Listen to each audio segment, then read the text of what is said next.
Arkadaşlar Hamit Makarimov kiyinde hem sözünü yazdı hem kilesi jır. Şunu kiyinde sözünde bu yazdı. Ürüyamacı eyde gidip bir yapıyordu.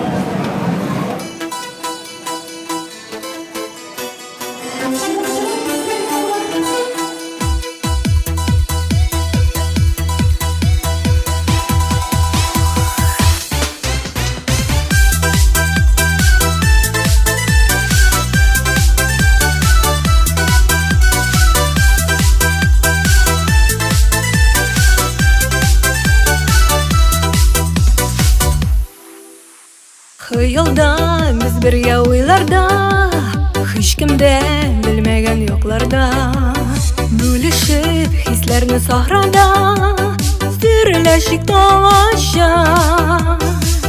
Men bit seni söyyem, sen dep yanıp keyyem, bilesin mi iken?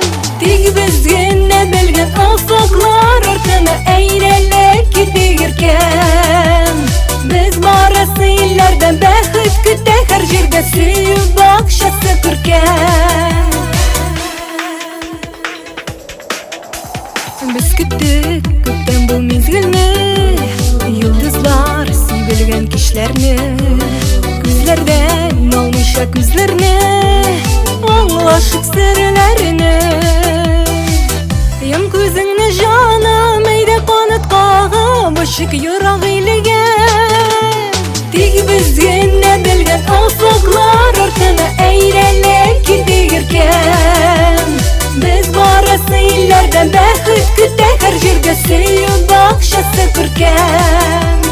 Tek bizge ne bilgen afaklar ortana eyrelek gidigirken. Biz barası illerden behit kütte her jirde süyüp bakşası kürken.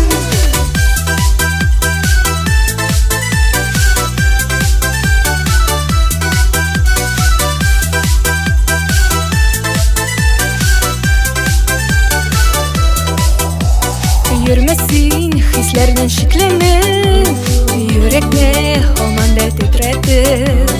Görmüşsün mikenni üzülüp, seni yarattığımına. Birine kulağına anlatıp bir şunu eyde gidigirken. Tek bizge ne bilgen afaklar ortana eyrelek gidigirken.